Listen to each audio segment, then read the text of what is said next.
All right, we are live. How's it going, everybody? How is the internet doing today? So we have a very special guest today. We have Nigel Calder joining us. He's been very, very kind to give us his time and wisdom on boat electrical systems.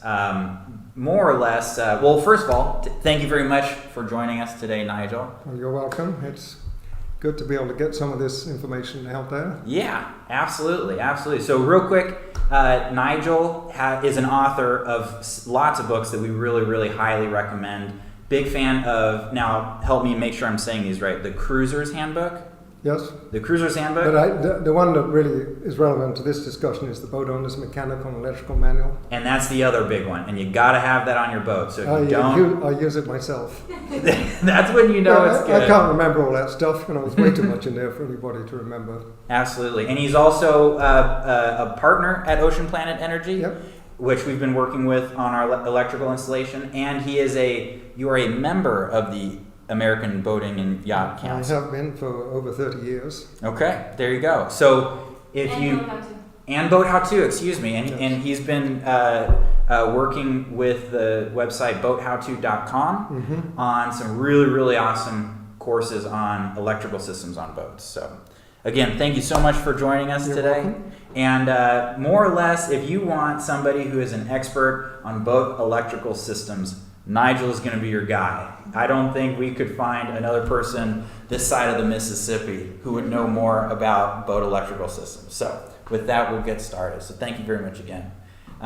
So real quick, I wanted to just start by saying that today we are going to do a deep dive into the technical aspects of boat electrical systems, specifically wiring, fusing, that kind of stuff. We're going to go deeper into technical stuff than we typically do on these videos. So just be warned from the start, this is going to be a very, very technical video. Now, also I wanted to say that if you are planning on doing a boat electrical installation yourself, if you're sizing wires and fuses, and you're using this video as research for that process, definitely know that a all-encompassing discussion on this topic is just outside of the scope of this video, as well as our entire series on this process. So just know that if you're planning an installation like this, or any kind of an electrical installation, we highly recommend that you do research outside of these videos. And a great place to start would be Nigel's books, as well as boathowto.com. And with that, I thought that what we would do is just briefly go over exactly what kind of brought us to this situation, and that is that in last week's video, we went over our process of designing or figuring out exactly what wires we should use and what fuses we should use for the different circuits on our new electrical system. And the fact that our process that we talked about in that video is less than perfect. There's some flaws in that process. And so we want to go over that with you guys tonight. So I'll start by just saying what that process was really quick. So more or less, I would start by looking at the load of a circuit. So if something was going to be in a circuit that needed 40 amps, that would be the load. I would then use the Boat How To, and let me switch over here. I would use the boathowto.com's wire size calculator. We would use a 3% voltage drop. And that would, after filling out this information, that would basically get us the wire size. And then once we had the wire size, then we would take the load of the device and multiply that load by 125% or 150%, anywhere in there. No. To get the to get the fuse size. And again, this is not the way to do it, so keep that in mind. And then we would use the fuse that fit into that range. Something that I didn't mention in the video is that we would at that point double check the ampacity of that wire that we decided to use. And Nigel's going to dive into that, but very briefly, the ampacity is sort of like the max amps that you want to have going through a wire. So we would double check to make sure that the fuse and the loads of that circuit were below the ampacity of the wire, which is a very important thing and something we definitely shouldn't have left out of that video. So I think that's more or less the process that we described. So Nigel, what are your thoughts on that process? Well, so what's particularly interesting about what you're doing is you've got an alternator with a rated output of 360 amps, and you are absolutely pushing the limits of the kind of amperages that we can handle in boats, with the available cables, the available overcurrent protection, and a bunch of other pieces. Yeah. And pushing the limits, you're bringing into play half a dozen sections of the boat building standards that apply to electrical systems. I mean, very often it's pretty easy to breeze through this stuff, but you've got a whole bunch of stuff you have to think about. And so before I came here, actually, I jotted down some notes. These are just headings of all of the issues that you're raising in your installation, and these are like bullet headings. So we could talk for hours about this. Yeah. But fundamentally, when we size conductors in a boat, we're addressing two issues. One is a fire risk. If you put too many amps through a small conductor, you'll melt the insulation and you'll set the boat on fire. Gotcha. And the other one is voltage drop. When we put the amps through the conductor, there's some loss of voltage. And if we lose too much voltage in the wiring, the appliance at the other end is not going to work properly. So we have to look at both of these. And typically speaking, when we're dealing with 12-volt systems, which we are here, the volt drop issue, if you size a wire to keep the volt drop below a certain level, and we generally aim for 10% worst case and 3% ideal, if you size the wire for the voltage drop, almost always it's big enough to carry the amps without any risk of overheating. Gotcha. What's unusual about your application is that when we get to very high current circuits with short cable runs, which is what you've got, the ampacity actually takes precedence over the volt drop. It requires a bigger cable than a volt drop does. Gotcha. So that's the thing we have to address first in your installation. And that also applies not just to high output alternators. It applies to a lot of inverter installations where we have, with 2, 3, 4 kilowatt inverters mounted close to the batteries. So again, we have high loads and short cable runs. And that was what I thought was fascinating, that if you have low loads, then the 3% voltage drop is going to keep you well within the 10% the 10%. Yeah. And if you have even high currents but long cables, again, it'll keep you there. It'll keep you there, but it's when the cable distance is short. It's the high currents and short cables gotcha. that are pushing this envelope here. So when we look at the ampacity, we're looking at the cross-sectional area of the conductor, how big around it is. Yeah. And the more amps, the fatter it's got to be, essentially. And then we take a piece of copper and we extrude an insulation jacket around it. And that plastic that we put around the copper has a melting point. So for a given piece of copper, same size copper we're talking now, the higher the melting point of the plastic, the more amps we can put through it. So we end up that for a given piece of copper, we can put, if we put like a 60 degrees centigrade, and I can't translate that into Fahrenheit, but it's not that hot, plastic around it, it's got a fairly low amp rating. That same piece of copper with a 105 degrees centigrade temperature rating, which is what you're using, can take twice the amps before it melts down. Yeah. So it's still the same piece of copper. So the amount of amps we can put through that copper depends on the temperature rating of the insulation.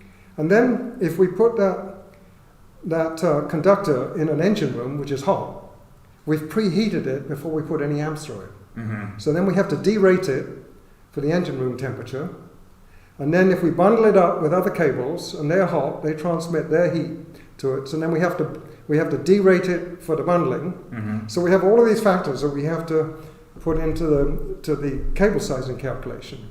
And I will real quick say that the Boat How To calculator here does all of that and account. Also the voltage drop calculation. It does it all at the same time. Yeah, so you got voltage drop, you got the conductor insulation temperature rating, the number of cables in the bundle, and is it in the engine compartment. So and that calculator's free to use. You go to boathowto.com and you scroll to the bottom of the page, and then you click on the wire calculator link, and it'll take you to an American version of that or a European version. Gotcha. And then you can enter all of that, and then it will make calculations for both voltage drop and ampacity. So when it tells you what cable size to use, you don't actually know. which was the more demanding one. And in practice, in your situation, it was the So it'll keep it within both of those parameters, but Yes. you're not sure which one it's closer to, what the limiting factor. So let's pull up that ABYC table, because Yep. this is the ampacity calculation, and if we look at this, Speaking of ampacity, Yeah. ampacity is the drinking word for tonight. Oh, okay. Okay. what's this? We got to do this is a live stream tradition. We have to always have a drinking word. So I think ampacity is going to be the drinking word. Okay. All right. Suggested by Jeff Owens. Good idea, guys. Good idea. Okay. Do we get beer or wine with it? I know. Okay, here we are. Yeah, so do we have a pointer yet? So if you look at this table, down the left-hand side, we've got the wire size. Yep. And we won't get into why the American system is so nuts. Okay. The bigger the number, the smaller the cable. So all the big cables are down the bottom. Yeah. And then if we come across the top, you'll see we have the insulation temperature rating. Okay, so that's up here. So as we go across, the melting point of the plastic goes up. Gotcha. And if you take any given cable size on the left Okay. and follow So let's it say across, 16 here. yeah, you'll see as we go across, the ampacity goes up. Yeah. And it's the same piece of copper. We're just putting a higher melting point plastic around it. Yeah. And then for each temperature level, we have two columns, outside engine rooms and inside it. Yeah. So And the here- inside is always lower because that's where we're assuming the conductor's preheated, so it takes fewer amps to get to the meltdown point. Yeah. Gotcha. So if we do that exercise for your boat, and we put it into the wire size calculator with a 3% volt drop, we discover we can't we can't buy a cable big enough to do that, and we would literally be this big around.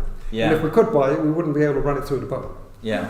If we back off to a 3% to a 10% volt drop, and we'll discover that we can get by with a 4-aught cable, which is this big around. I mean, it's really, again, it's very heavy and expensive and difficult to put in the boat. It's very expensive. Yes. Like, it's wow.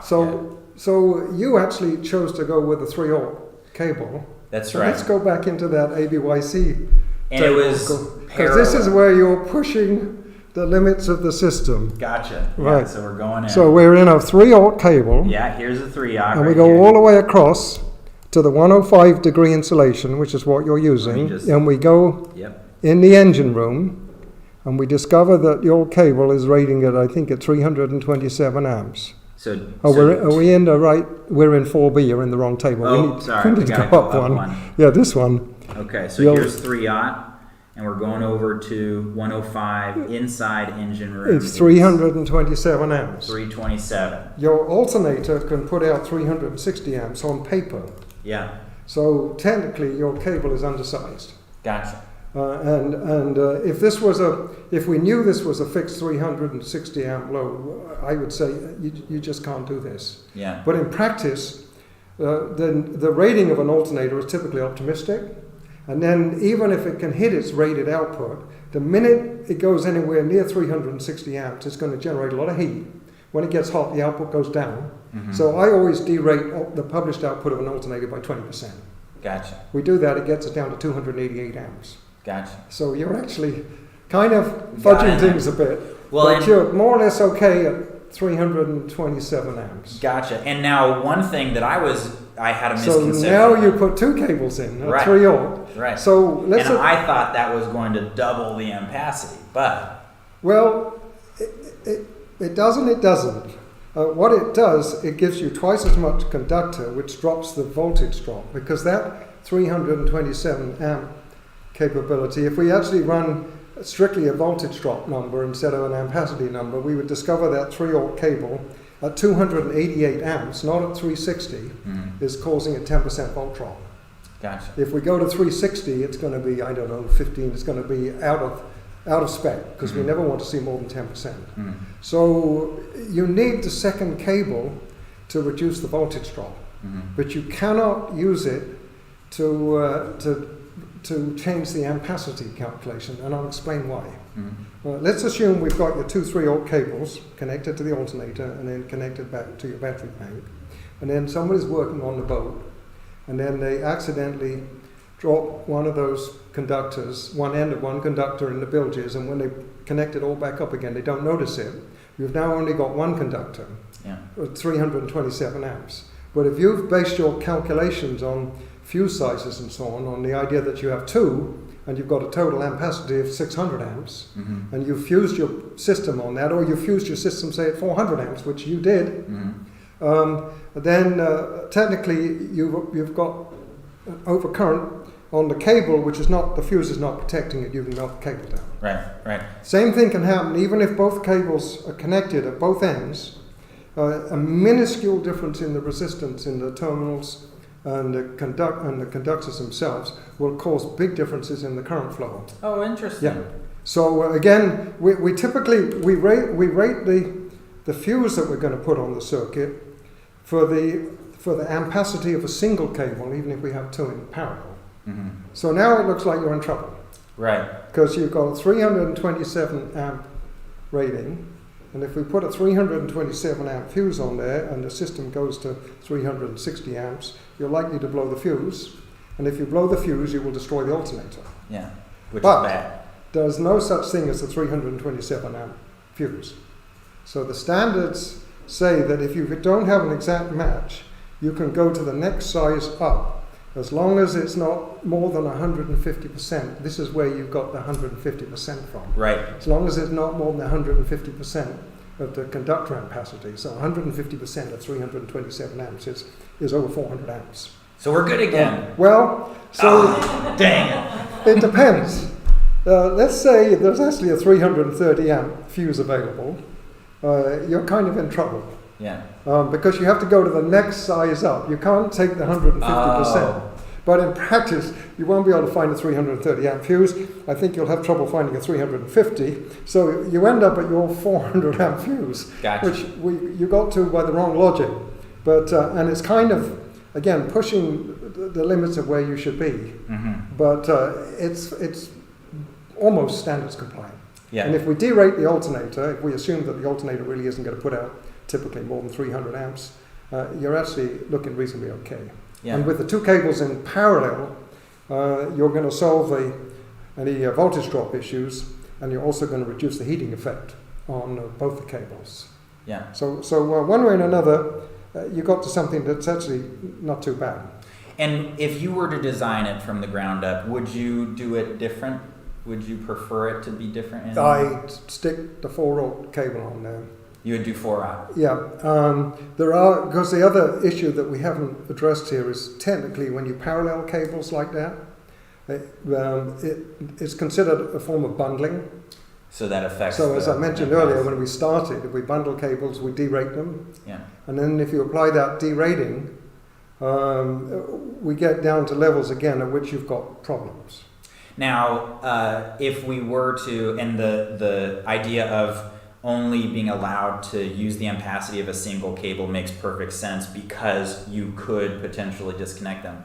Or because even with they're both connected, it takes the smallest difference in resistance to create significant difference in the amps going through each cable. Absolutely. But in our situation, even though it's not advisable, would you say that we are at least benefiting from the fact that there's two of them? Oh, and so, no question, because what it's doing is dropping your voltage drop from above 10% anytime you're above like 280 amps, is dropping it down substantially. And I don't know exactly how much, because if you double the cable, it doesn't halve the voltage drop, it doesn't work like that. But anyway, you're somewhere probably down around 5% volt drop, which actually, considering you've got 360 amp output, is pretty damn good. yeah, I mean, I actually, if I was designing the system, I probably would have accepted a 10% volt drop. gotcha. Because that volt drop is based on the maximum output of the alternator, but the minute it heats up, the output goes down a bit, and then as the batteries come to charge, the output goes down more because they can't accept the output of the alternator, and as the output goes down, the voltage drop goes down. Yeah. Because it's based on that maximum output. So in practice, if you design to a 10% volt drop at peak alternator output, most of the time your volt drop is going to be well below 10%. Gotcha. Okay. Well, real quick, I would say, you were saying that more or less we are flirting with the line of being Yes. within the standards, and even in some cases we dip below the standards depending on kind of what you're firing at the situation. Yes. Would you say that you are concerned, would you be concerned about the installation from fire standpoint? No, because, that 400 amp fuse is kind of pushing things a little bit. But if you get any kind of a dead short in the circuit, the fuse is going to blow immediately.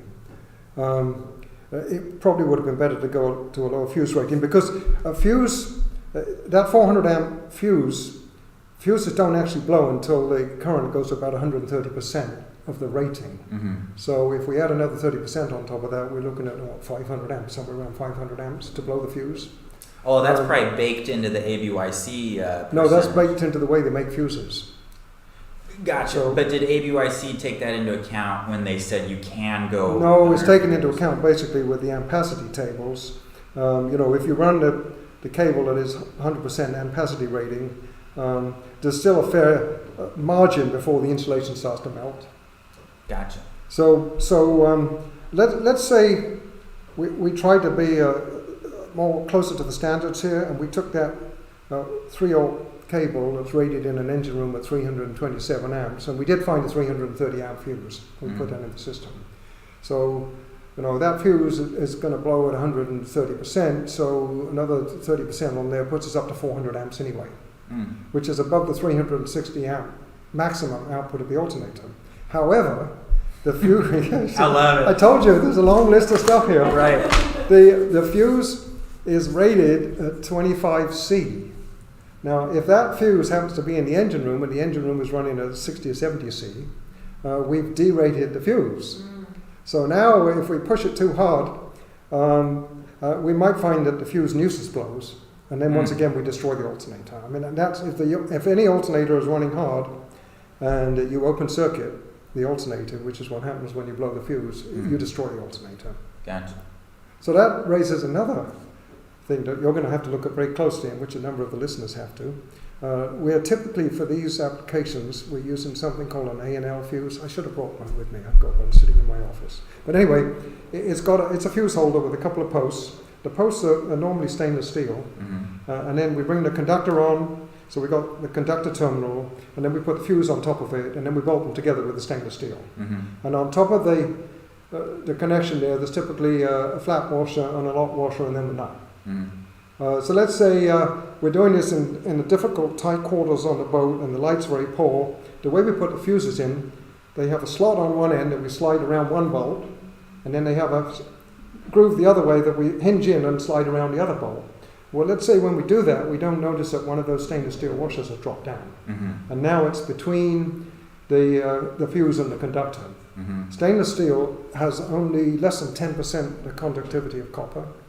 It has very poor heat dissipation qualities. We start running 300 amps through that stainless steel washer, it'll get very hot very fast, and it'll blow the fuse. Not because we have an overcurrent situation, but because the heat is generating. And then that destroys the alternator. And we've had a number of alternator failures because of this. So it's absolutely critical when you're using these NL fuses, and we use them a lot, to make sure that the washers don't get between the conducting surfaces, the fuse and the terminal. And I've got literally dozens of photos in my files of brand new boats with the washers in the wrong place. All of them are a potential fire risk and also a potential failure of the alternator or whatever's driving the system. And maybe that's a good time to mention, you had told me that of all the boats that you've investigated or done an electrical survey of, how many of them did you say actually had zero violations of ABYC standards? If I do a really serious inspection and I look at all of the systems, I almost never find a boat, including new boats brand new from the boat builder, that doesn't have some violation of the overcurrent protection standards. And that is really interesting to think about. And I think even this brief conversation, we've been talking 24 minutes, and I think it already is becoming pretty apparent that you have to have some serious understanding of the standards to not break any of them. And this isn't household wiring. These standards are quite different. The same principles apply, but the application is different. it needs to be a marine electrician, and it needs to be someone that knows what they're doing. There is one other thing I'd like to throw in before we open it up, Yeah. which is if your 3-volt conductor is the same size as your main feeder conductor from your brand new lithium-ion battery bank that's coming to the bus bar. I don't know what size conductor you're using there, but if that's 3-volt, the fuse that you're going to put at the battery to protect that 3-volt conductor will also protect the 3-volt conductor up to the alternator. As long as that fuse rating is no higher than the ampacity of the conductor going to the alternator, you don't need another fuse. I see. But the one that's nearest to the battery has to have something called an Ampere interrupting capacity, which is in the thousands of amps. So if I can just explain that. Let's say we get a dead short across the battery bank. If we have a big bank of lead acid batteries, we could get up to 5,000 amps of short circuit current. So if we throw 5,000 amps at a lot of fuses, they will actually arc over and not break the circuit. They ionize and they still become conductive. Yeah. So for that first fuse coming off the battery, we have to have an ability to withstand an incredibly high short circuit current. We call it the Ampere interrupting capability or capacity. And for a lead acid battery bank, that AIC rating needs to be upwards of 10,000 amps. Gotcha. And we can use an A&L fuse for that. They're typically rated at 6,000 to 10,000 amps. But for your lithium-ion batteries, we actually don't know what the short circuit potential is, but it's much higher. So we need a fuse with an AIC rating of 20,000 amps. And the only practicable fuse on the market that we can afford and that will fit in the boat is something called a Class T fuse. And all of these fuses come with stainless steel washers, so that we have to make sure the washers are in the right place. Yeah. So. And in speaking of your hypothetical there, so we have 4-aught cable coming off the BMS. Oh, so then you're going to need a fuse at the BMS end of the circuit, and you're going to need a separate fuse where you connect the 3-volt cables to the alternator. You're going to need that where you connect them to the system. Yeah, gotcha. And ideally, that bus bar where you're making that connection will not be in the engine compartment, because then it won't be subjected to those high ambient temperatures, and there's less risk of the fuses nuisance blowing. Yeah, gotcha. And then, so if your conductor, here's another issue where you're actually pushing the limits of the standards. Okay, lay it on me. If the ampacity of the conductor is at least as high as the maximum output of the alternator, we do not need a fuse at the alternator. Because regardless of what the alternator does, it can't produce enough amps to melt down the cable. You would have to have a short. Right. Yeah. Only the battery can do that. But in your case, the ampacity of your 3-volt cable, even though you have two of them, we have to go based on one of them, is 327 amps, and the alternator can technically put out 360. So technically your alternator can overload that cable, in which case you're supposed to have a fuse at the alternator. On that side of it. Gotcha. Yeah, because it's considered a source of power, and your conductor is not, the ampacity is not as high as the output of the alternator, the theoretical output. In practice, the alternator is never going to run consistently at 360 amps. And if you do put a fuse there and you base it on the ampacity of your conductor, 327 amps, let's say we could find a 330 amp fuse, it's going to be next to the alternator, it's likely to be 100 C there at times. That fuse is going to nuisance blow and you're going to lose the alternator. Yeah. So there's no way you want to be forced to put a fuse at the alternator. Yeah. So again, you're kind of pushing the boundaries of what we should be doing here. But from my perspective, it's okay. You're not going to get into trouble with it. And I think that that approach kind of outlines the goal of ABYC standards, which is with any installation, you're going to have a certain amount of risk. And the standards goal is to reduce that risk to a certain acceptable amount. We often, when we're discussing revising the standards, we often have a discussion about, what's the risk, what's the evidence, how big a risk is it? We could make these systems bulletproof at a cost that nobody could afford, and using bits of kit that wouldn't fit in the boat. Yeah. So there has to be some kind of balance in all of this. There is, it's actually made me think of one other thing to throw into pot here, which is when we run these alternators hard, which we Just do, make sure you say ampacity at some point, Right. and everyone will be fine with it. ampacity. There we go. So, Okay. when we run these alternators hard, which any time we put a lithium-ion house battery bank on the boat, we invariably run the alternators hard. Most alternators are only about 50% efficient. And the other half of the input energy from the belt is turned into heat. Some of them, I think that alternator you have may be as much as 70% efficient. But regardless, there's an awful lot of heat when we're running them hard. The case of the alternators can easily be above 100 C. It can be 110, 120 C centigrade. Your cable is rated at 105 C. So we bolt it up to the case that's running at, say, 110 C. The heat gets transmitted into the cable. Technically, the cable can get hot enough to where you're not supposed to put any amps through it at all, and we're putting 360 amps through it, theoretically. Right. So every single high output alternator installation that I have seen that's run fairly hard technically violates the ABYC standards. Interesting. We don't have a solution for this because we don't have widely available conductors with temperature insulation ratings of 200 C or higher. Gotcha. So the answer to this is on no account should the output cables ever be strapped to the case of the alternator, because then they're likely to melt. So they have to come off the alternator into free air so they can dissipate the heat as quickly as possible. And then they need supporting because you've got a lot of vibration with the alternator and a heavy cable, and if you don't support it in some way, it's going to vibrate loose. And when it gets loose, you'll get what's called an arcing fault at the stud, and it'll burn the stud off the back of the alternator and the cable will drop off. Yeah. And that cable is attached to the battery, and then we have a short across the battery. So, so there's a lot of things we have to get right with these installations. Yeah. And if anybody here is watching this and they're thinking of doing one of these installations, and they're not following what I'm saying, you're having trouble keeping up because I know I'm talking fairly fast, you shouldn't be doing it.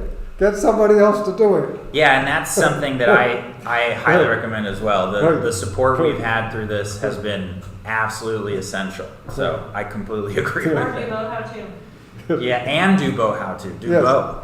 Well, so in both how to, we start from electrons and we walk through, I think we've got 60 lessons there now with video and text. And we kind of walk through this step by step, much, much slower than I'm doing this right now. And plus, you can stop and start it as many times as you want and go back and go again. There are certain segments in there that anybody doing any wiring on their boat, regardless of how trivial it might seem, needs to master those segments because there are certain rules that we apply. It could be a VHF radio you're installing, it could be a GPS.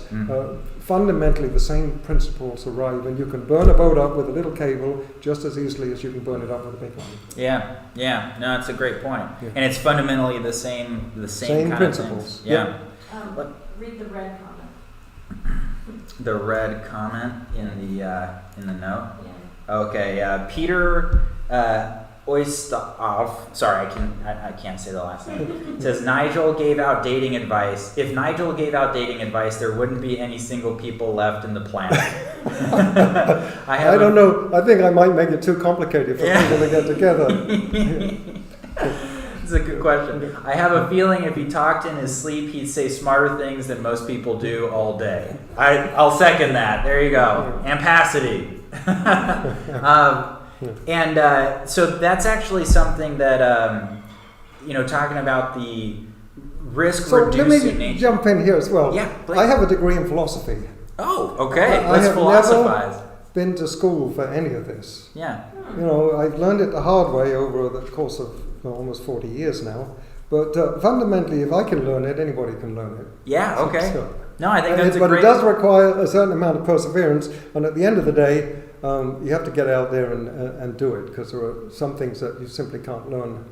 And if you're not sure, get somebody to help and do it together with somebody that knows what they're doing. But at the end of the day, that's really the only way to cement that kind of knowledge, is to get out there and get your hands dirty. Absolutely. And I feel like if we've learned anything from our experiences learning about boats, learning how to do a lot of the things you need to do to be a cruiser, you're constantly flirting with that line of, well, you can't really learn how to do it without doing it, but you don't want to make those 5% or even less, those fatal errors. You want to make the errors that you can recover from and learn from and move on. You just want to avoid the fatal ones. And so I think that's kind of, I think, what ABYC is trying to really do, is say, you're not going to do a perfect job. But if you do these things and think about these things, you're getting as close to it as is reasonable. And I think that's a good way of thinking about it. You know how I got involved with the ABYC? How? When I wrote the first edition of my boat owner's manual, which is back in the late 80s, I got a bunch of snotty letters from an organization called the American Boat and Yacht Council. There was all kind of stuff in that book that violated their standards. So I thought I'd better go see who these people are and what they're up to. So I went to my first ABYC meeting, and I went very quickly to a second edition of the book. Oh yeah, how funny! How funny! I don't know what that's like at all, personally. Yeah. Right. Sorry, Yeah. Desiree's got another thing. Well, that's for you. how I got involved with them. From Stephen Darla. Oh, okay, so Stephen Darla says, if anyone told me ever I would be drinking every time Nigel Calder said ampacity, I would have laughed in their face. Yet here we are. Cheers, Nigel. There you go. Yeah, Well, I how hear come you. we're not drinking? I know. We just didn't think about it. Right, yeah. Yeah, a bunch of questions in your Right. What a bad. Okay, well, I did want to just sort of draw a connection between what we've been talking about with risk and risk management, and an example in ABYC standards, which is the start circuit. So the start circuit that's going to the starter, there are provisions that say that you don't need to fuse that circuit in certain situations, specifically because you have to weigh the risk of fire with the risk of not being able to start your engine in an emergency. There is a blanket exception for cranking circuits. They don't require overcurrent protection. Yeah. They're the only ones that the ABYC doesn't require overcurrent protection.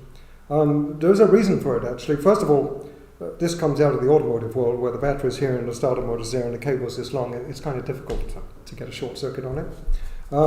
But more significantly, a starter motor is a very intermittent load. So it's never run long enough to heat any cables. So almost always a starter motor cable is undersized if you look at the ampacity tables. So if you use the ampacity table to size an overcurrent protection device, a fuse for the cranking circuit, every time you crank the engine, you'll blow the fuse. So we basically cannot comply with the ampacity table with a cranking circuit in almost all circumstances. What we can do, which I always do, because we have had a number of fires on boats where starter motors have shorted, what I always do is put a grossly oversized fuse in the cranking circuit, because I'm not required to have one, so it doesn't matter that it's oversized. And that way it won't nuisance blow.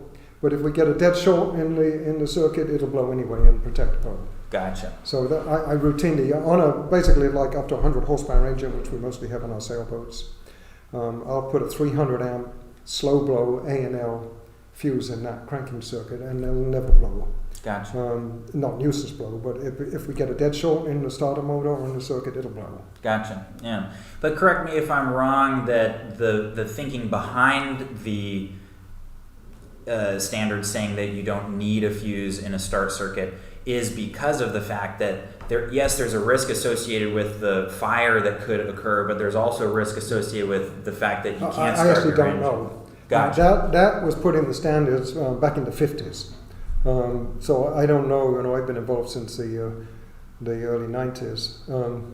So I don't know Gotcha. where that comes from. Because it doesn't say what the reason. And every time it's come up for discussion, it's just slid through. So, Gotcha. but now when we get to that, the fuse on all the other battery banks that is required, if the battery bank has an ampere rating of more than 100 amperes, basically, which is a Group 27 battery, it's about this size.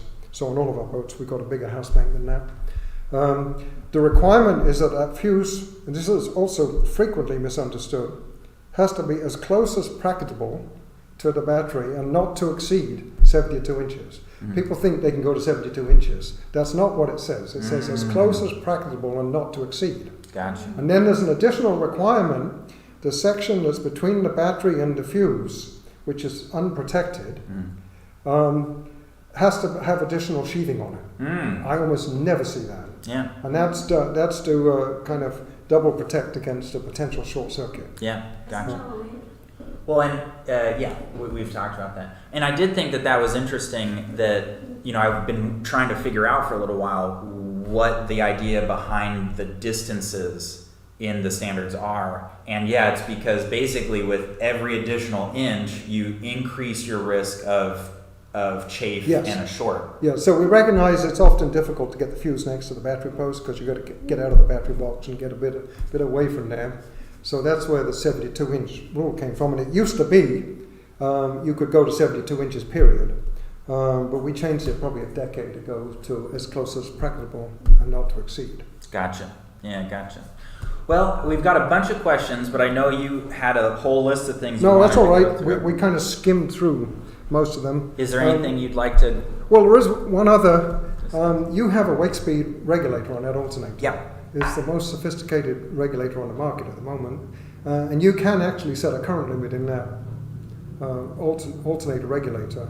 And personally, if it was me, I would set a current limit of about 280 amps. 280. Because in reality, the minute the alternator heats up, the output will go down. It will probably go down to about 300 amps anyway. So you're not going to be giving up much at all. A few minutes at more than 280. And then what you'll do is you'll run the alternator much cooler. You'll run your cables cooler. You'll reduce your voltage drop. You'll extend the life of the system, and you're not pushing everything to the margins. Yeah, that makes a lot of sense. Actually, Trevor Evans was saying, why not derate the alternator to 260 amps? Yeah. And George Morstadt says, since the alternator is going to the charge controller, can't you limit the max charge So rate? that's exactly it. Yes. And you're not next to the mic, so I'll just say that again. So Trevor Evans said, why not derate the alternator to 260 amps? So Yes. exactly. And then George Morstadt was saying, since the alternator is going to be to the charge controller, can't you limit the max charge rate of the charge controller to limit the max current? So yes. So, but now let's throw another one in the pot here. Okay, let's do it. Let's say we This do is that. too simple. Let's say we do that. We decide to derate the alternator to 280, and then we go into our ampacity table and we look at 2-aught cable, which are downside easier to run than 3-aught. We'll discover that in an engine room, 2-aught cable is rated at 280 amps. So it looks like we could get away with a single 2-aught cable on the back of that alternator, which would make the installation way easier than what you're having to deal with.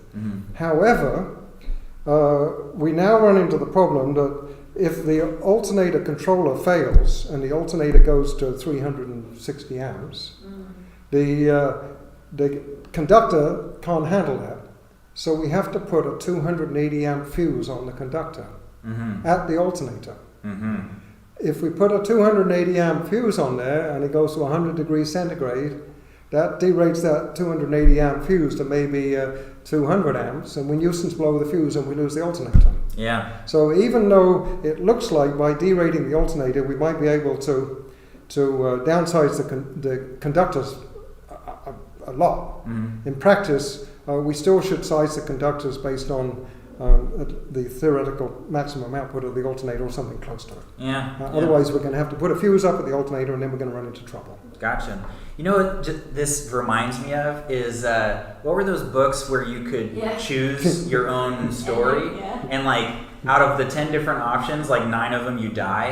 It's basically like that. You're like, well, maybe we could try this. Nope, I die. Right. At the end of the day, whatever that wire size calculator tells you should have on there is what you should put on there. And then you take the ampacity of that to determine the minimum fuse size. I mean the maximum fuse size, excuse me. And we may have sort of skimmed over it, but I feel like that's the fundamental difference, or the fundamental thing that our process had wrong, which was we used the boat how-to calculator to figure out the wire size, which was good. And there was some misconceptions that people had about the fact that it seemed like some people thought that calculator was telling us the wire to use for the minimum ampacity for that load. And that's not how that calculator works. That calculator is doing both the voltage drop and making sure that you're within the ampacity.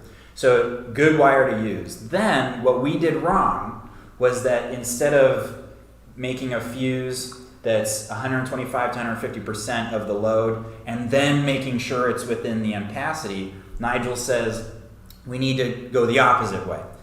Know what the ampacity of the wire is, and then know that we can have a fuse that is at that amount.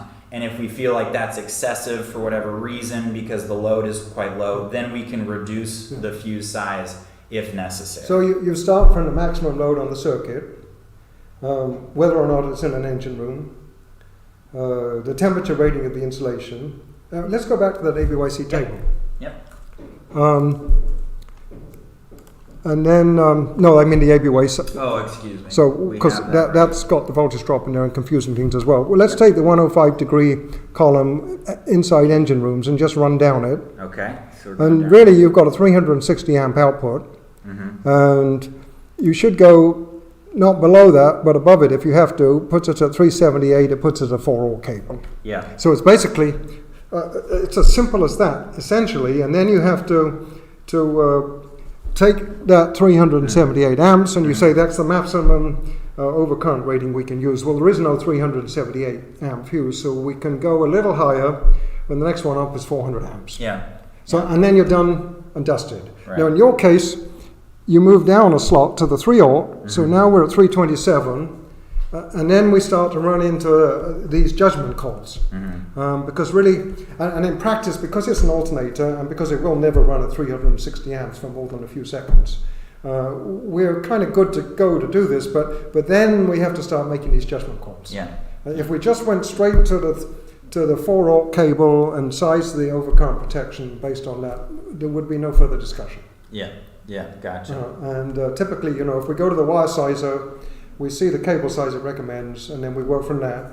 But we will have taken care of the ampacity issues and the volt drop issues, and we know what size maximum overcurrent protection device we can put in the circuit. Right. Yeah. And that makes perfect sense. And so that, I feel like that process does a better job than what we did because it's sort of working your way down priorities. And what we were kind of doing was going priority 1, 2, 5, 4, 3. It was kind of like that. So we were sort of checking the boxes, but doing it in a progression that is not. I think you just got advisable. lucky, John. Hey, all right, I'll accept it. If Nigel You Calder ended up says with I'm something good to that go. kind of works. Yeah, exactly. Right. Yeah. Well, I'm glad we have him here now Right. to know how to do it correctly. You took a shortcut through the maze and it worked. Yeah, we just took the hedge trimmer and we're like, let's do this. Right.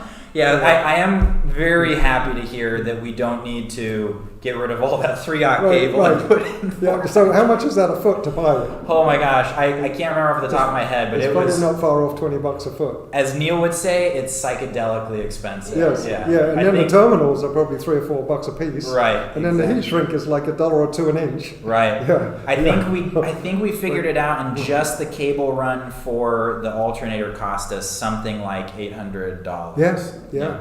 So in Europe, boats 40 foot, boats from 40 foot and up with serious electrical systems, they go to 24 volts. Because when you go to 24 volts for a given power level, the amps go in half. So your 360 amp alternator would be 180 amp alternator, and then we're down to 2-aught cables, and everything gets a lot easier. And actually, right there, you would save several $100s on the cabling.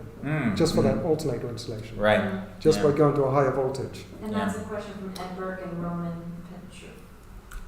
Gotcha. So I don't know why we don't do that much in the States. In Europe, it's routine that any boat much above 40 feet, the house systems are at 24 volts, and then the starting motor is typically at 12. But then we've got a whole raft of DC to DC converters that will go from 24 to 12, and we've got battery to battery chargers, and we've got all kinds of ways of dealing with dual voltages. I have 3 voltages on my boat. I have 12, 24 for the house, and 48 for my charging system, because I have an 8 kilowatt modified alternator, which if that was running at 12 volts, that would be 700 amps. Whoa. I couldn't get the cables in the boat. If it was running at 24 volts, it would still be 360, and we'd be running into the issues that you're dealing with.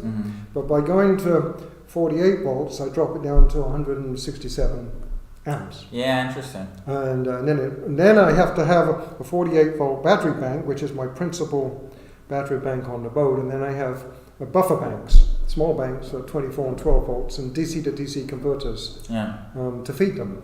And that's fascinating to me. And real quick, I feel like we should say, for people not familiar with it, when you increase the voltage, then the amount of current reduces. So you can kind of, well, I'm sure this is a bad analogy, but... So power is volts times amps. Yeah. So if you double the volts, the amps go to half. I mean, it's literally as simple as that. There you go. You quadruple the volts, the amps go to a quarter. And since it's the amps that drive the size of the cables, by just stepping up the voltage like that, you drop down the cable sizes really quickly. That's why our houses are wired at 120 and 240 volts. Yeah, then you get real... Yeah, and if you look at transmission lines that run across the country, the big ones, they're running at 760,000 volts. So you can put 10 amps through one of their cables, so all you need is a small cable, and you can power a whole town. Holy moly, that is with really a 10 amp, 760,000 volt cable. Yeah, I never thought of that. Yeah. Wow, that's fascinating. Yeah. And so with your boat system and kind of what a couple of viewers like Brad Scott was mentioning this, Ed Burke, Roman Petrovsky were mentioning, changing the voltage. Yeah. And so that concept of the items on the boat that need a huge amount of electricity flowing, they can be a higher voltage. The windlass, the bow thruster, the cockpit winches, we have electric winches. We probably got well over maybe $2,000 worth of copper out of the boat by going from 12 to 24 volts. Yeah. So the 24 volt equipment is typically a bit more expensive, but you can pay for a lot of equipment. Yeah. With the cable savings alone, plus the weight. Right. It makes a pretty big difference. We have a 10 kilowatt bow thruster on our boat. At 24 volts, it's still pulling 500 amps. I mean, it's a humongous load. Yeah. And really, I mean, the reason to have a 48 volt for charging and high stuff, and then also have 24 and 12 is simply because manufacturers don't make all this stuff in 48 volts. Until recently, the last decade, there was a whole bunch of stuff that we wanted that you couldn't source at 24 volts. But now you can get everything at 24 volts. It used to be for a long time that the NMEA 2000 network only ran at 12 volts. You couldn't get a 24 volt VHF. There were odds and ends, but now you can get all of that at 24 volts. So the only thing left on our boat at 12 volts is a starter motor. And then you just need, a cranking battery and a 24 to 12 volt DC to DC converter or whatever to keep it topped off. Yeah, that is such a cool idea. I do like that. Now, some people were saying, should we have gone that route? What are your thoughts on if we were to go... No, you'd have to rewire the whole boat. Gotcha. You're kind of locked in, and as 40 foot is kind of the threshold at which we start to look at the 24 volt systems. So you're doing great. Gotcha. But I would current limit that alternator down to probably 280 amps. Yeah, that sounds like a plan. And it'll cost you almost nothing in terms of the gross energy output from it. Yeah, gotcha. Great, okay. Brad Scott had 2 questions. Okay, so Brad Scott's asking, what happens if the battery management system cuts charging off to the lithium battery bank? That's a very good question. You're in deep shit. That's what happens. Brad, you knew. Okay. Right, you blow the alternator. Yeah. And that's one of the things I point out to people that think you've gone to lithium-ion batteries. They have a battery management system built into them, a safety protection system. And if it sees any condition that it doesn't like, that thinks threatens the health of the battery, it disconnects the battery in the boat. Well, if that happens when your charging devices are running, you destroy the charging devices. So you cannot drop in a lithium-ion battery, notwithstanding all the advertising to the contrary.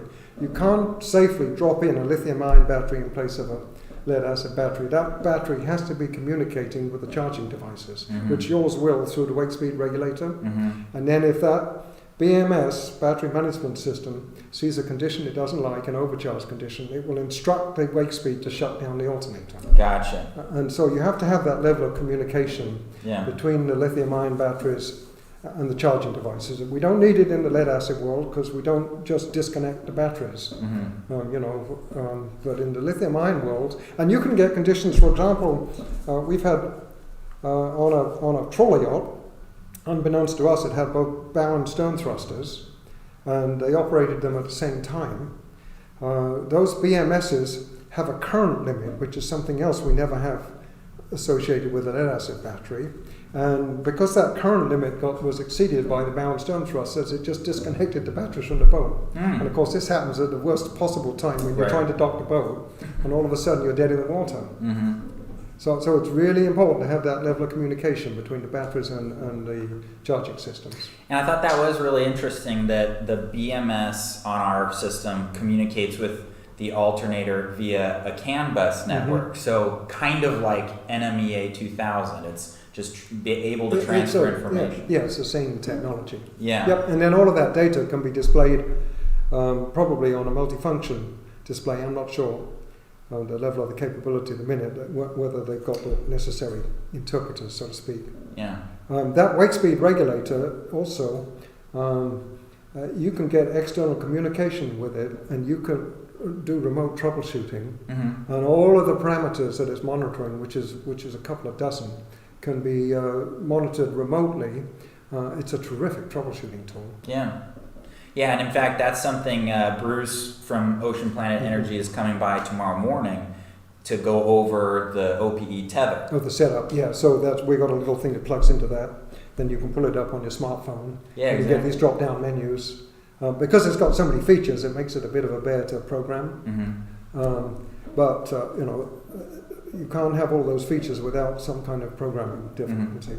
Yeah, and one thing that I noticed, because we did fire up the alternator yesterday to test it for the first time, and on the regulator, it's got color codes for different conditions that it's in, and one is just orange blinking, which means that it is actively being controlled by the BMS. And so that is a cool thing to just visually see, like the BMS is in charge. Yeah. So when you fire up one of these systems, you want to discharge the batteries, you want to run the system up to as high an output as you can get out of it, because at that point, if you have any weaknesses in the system, if you did drop a stainless steel washer in the wrong place, those weak spots will show up as hotspots. And then you want to shoot every single connection in the system with a thermal camera, ideally, or at least a heat gun, a laser heat gun. Yeah. Because that more than anything will tell you whether you've got all the connections right in the system. Yeah. Because at those kinds of amp levels, any weakness in the system will show up very quickly as a hotspot. Yeah, in fact, Bruce was telling me an anecdote. He said somebody had done an installation like this, and like us, we made little links, metal links between bus bars and T-fuse holders and stuff like that. And they hadn't gotten the angle quite right, and so it's kind of point contacting, and that produced a huge amount of heat and melted stuff and kind of damaged a lot of the system. On my own boat, when we put in the 48 volt system, which runs when we were running that at 150 amps, I had one of the cable terminals on a bus bar bolted down with a socket set, so really bolted down hard, and I had a hotspot. So I took it off. These are new terminals, new bus bars, everything's tin plated copper. I took it off. They had a tiny piece of heat shrink, just like that, that had migrated into the contact area. And even though this thing was torqued down with a socket set, it was cocking up the terminal just enough to cause a hotspot at 150 amps. Yeah, no kidding. It doesn't take much. Yeah. Well, now, when we're doing that testing, looking at the temperature of everything, should we simply look for things that are hotter than everything else? Or is there a certain temperature that we should Well, if you've got any kind of a resistance in there, it'll get pretty hot pretty fast. Gotcha. I have a photograph of not my fingers, somebody else's fingers, when he touched one of these connections, and we heard them sizzle, and it smelled like fried pork, crackling, and immediately big blisters. I mean, this stuff gets pretty hot pretty fast. Yeah, gotcha. Okay, well, cool. Let's see what other questions we have here. Daniel Oliver says, can you ask Nigel about his thoughts on lightning-proof strategies for your boat? Fundamentally, you can't lightning-proof a boat. The goal is to make sure it doesn't sink and we don't kill anybody. So we take a conductor at the top of the mast and we run it down to some kind of metal in the water, and then we connect in. We should theoretically connect in the chain plates and all other big metal masses on the boat. That takes a lot of wiring. In practice, I've never done it on my own boats because it is a lot of wiring. But then I don't keep a boat in Florida. So I think to some extent it depends on where you're going to keep the boat. If you do it right, we've got two concerns. One is that if we try to discharge a lightning strike, say through a through hull, it'll blow it out of the boat and sink the boat. And if we don't have a decent grounding system with all of the metal masses tied together, we can get a situation where we get voltage differences between two metal objects on the boat of tens of thousands of volts momentarily, and then you'll get an arc between them. And if somebody, they call it a side flash, if somebody is in the path of that arc, it can kill them. So, but by tying everything together, we prevent those side flashes, and then by taking that lot and tying it to some decent chunk of metal in the water, we stop the through hull from getting blown out of the boat. Gotcha. But we're still going to lose all the electronics. Yeah. And the fitting that's in the water, what keeps it from... Well, normally speaking, we want to see at least a square foot of copper as an absolute minimum in salt water. In fresh water, it needs to be a lot more. But very often, if we have an external keel, we'll go to a keel bolt and lose the keel. Gotcha. We have, on occasion, people will tie together a bunch of through hulls so that collectively they build up. And plus the engine block is going to be tied in, and then typically through that the prop shaft and the prop. So we get an accumulation of metal. But ideally you will have some kind of a solid metal object that's at least a square foot in area in the water. Yeah, gotcha. And does that cabling need to be large? I mean, the cable coming down the mast, well, if it's an aluminum mast, we can use the mast, but the cable from the mast to the metal plate is supposed to be 4 gauge. That's pretty big. 4 gauge, okay. And then the other cabling in the system is supposed to be connecting all the metal masses to that metal in the water. It's supposed to be at least 6 gauge. Gotcha. So pretty good sized cables. And that's, I mean, even that's smaller than I was imagining. Is that because it's such high voltage, like kind of what we were talking about before? And we're just trying to hold everything to the same voltage potential. Yeah. The down conductor hopefully is going to need to strike most of it into the water. But we will get, the rigging will get energized, which is why we're supposed to tie the chain plates in as well, but half the time they're inaccessible. And then you've got to run all these conductors down the boat. We're not supposed to run them all through the boat either. We're supposed to get down to the main point. And of course on a catamaran you can't do this because you've got the bridge deck under the mast. So then people come up with various strategies for catamarans and dropping stuff in the water and enjoying lightning storms and so on. But I don't know of any really good system for a catamaran. Gotcha. You know, many years ago, I was tasked with rewriting the ABYC lightning standard. So I got like 6 PhDs in lightning together because I don't know squat about the physics of lightning.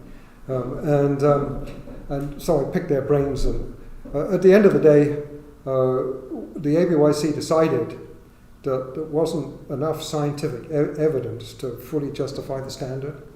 So they were going to withdraw it, and the insurance industry complained because they wanted something on the books. So we took what was a standard and we turned it into a technical information report, which doesn't have quite the weight of a standard. Which tells you that the science is a bit sketchy here. Yeah. Well, I imagine it's hard to set up lightning experiments reliably, right? I mean, we could use your boat. I'm ready. I'll rub my socks on the carpet. Will that help? My brother's boat, 40-foot boat, got hit when it was on the hard, and it did $30,000 worth of damage to the electronics, and it blew out every piece of electronics on the boat and the fridge. So, Yeah. And did he have a lightning system? No.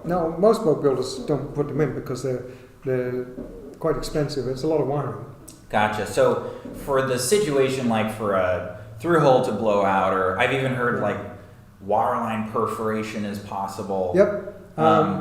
So there is a system on the market that actually involves a bunch of little electrodes around the hull at the waterline. And this is a PhD lightning guy developed this. And there's a theory that you can dissipate the strike through these electrodes into the water at the waterline. But again, it's very expensive to do all of that. Most of us actually just accept the risk.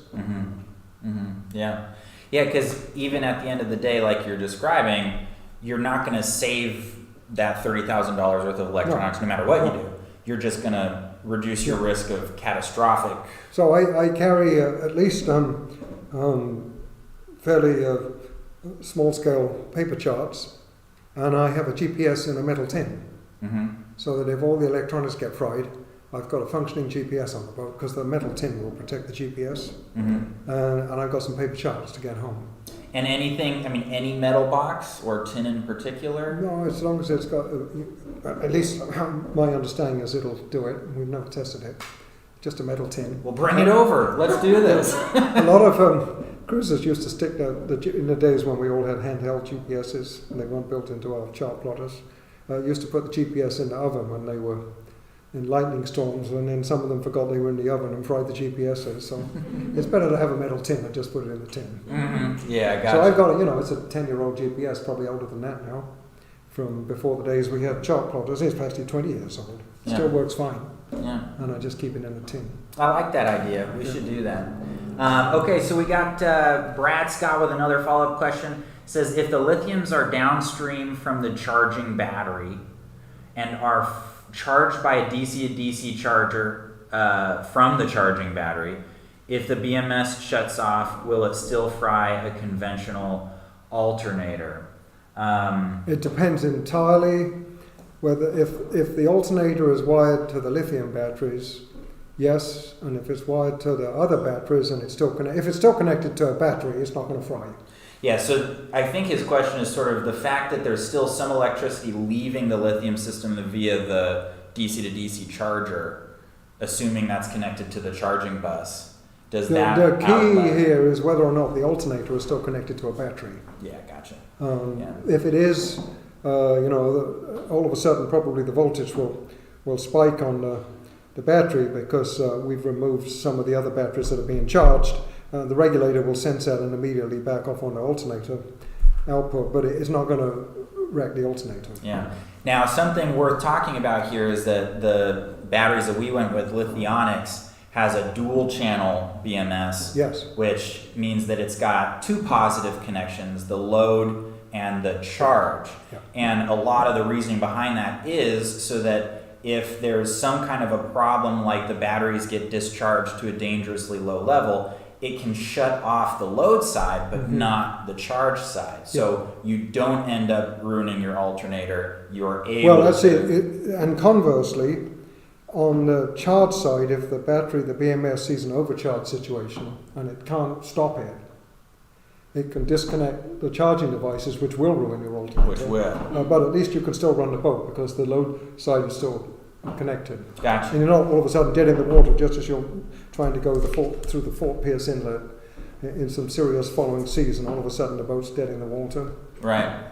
Yeah. Because that effectively is kind of the thing about lithium. It expands your ability to charge it, to discharge, but it does have these parameters that you need to stay within, both on the high end and the well, low and also temperature. You can typically draw energy out of a lithium-ion battery down to, say, 10 or 20 degrees Fahrenheit. But you can't recharge most of them if the temperature is much below freezing. So if you're in Maine in the wintertime, you're a lobster boat, for example, and you go out in the wintertime, and it's 0 degrees outside, 0 Fahrenheit, there's no way a lithium-ion battery, you're not going to be able to use it. And at the other end of the spectrum, if your boat is in Miami and it's closed up, it could easily get above 50 C in the cabin, and I think, off the top of my head, I think that's 122 Fahrenheit. But anyway, it can easily get above a high temperature threshold at which you're not allowed to use the battery again. Yeah. So there's much more stringent temperature limits in terms of lithium-ion batteries. Now, lead acid doesn't like being operated in high temperatures. It'll severely reduce its life expectancy, but it's not going to disconnect from the boat. Gotcha. And you can run a lead acid battery. You can use it in minus 40. It'll operate very sluggishly, but it'll still operate. So lead acid is much more abuse tolerant and temperature tolerant than lithium ion. Gotcha. Yeah, gotcha. Okay, well, guys, I can't believe it, but we have been going for over an hour, so we should probably wrap up. And thank you so much, Nigel, for your time. Thank you for your expertise, and it's just been such an honor that you are interacting with me on this, and so it's just been a pure joy on my part, so I really appreciate it. Well, thank you. Yeah. Okay, guys, so real quick before we go, want to let you know we still have some available seats at our boat buying seminar that we're going to be hosting at the Annapolis Boat Show. So if you guys are in the middle of the boat buying process, or you're looking in the next couple of years to buy a boat, definitely check that out, and check it out quick because the seats are starting to go. Also, we want to talk about boathowto.com. If you want to start on the journey of learning as much as Nigel Calder knows, which is going to be a very, very difficult journey, the first place that you should start is boathowto.com. And I'm really looking forward to taking their solar course that you guys are in Just the middle. put it up recently. No, we put it up there. Not the video yet, but we've got the text up, and the video will go up shortly. Excellent. Lots going on in the solar world. Lots of interesting developments in the last few years, which make quite a difference in planning a solar installation. Gotcha. Yeah, well, once I'm done trying to wrap my head around this side of it, I'm really looking forward to the next mountain to climb, the next mined mountain. Okay, and then also just want to give let you guys know that if you're looking to buy any of Nigel's books, particularly on topic would be the Boat Owner's Electrical and Maintenance Manual. You can find mechanical manual, excuse me. You can find a link to that in the description of this video, so just down below the video. Other than that, again, thank you so much, Nigel. Really appreciate it. Well, thanks. Now it's time for that ampacity. Huh? Yeah. Let's go, man. I'm ready. Also, can you thank Darla and Steve for moderating?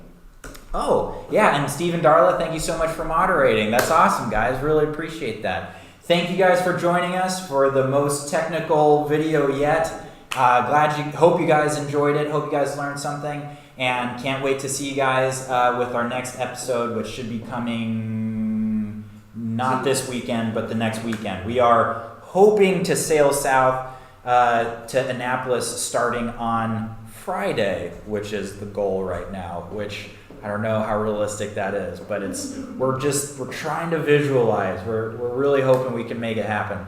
Okay, guys. Last comment was from Sailing SV Sunday. Oh, okay. So SV Sunday says, if Nigel was on Gilligan's Island instead of the professor, they would have been out of there in an hour. There you go. I like that.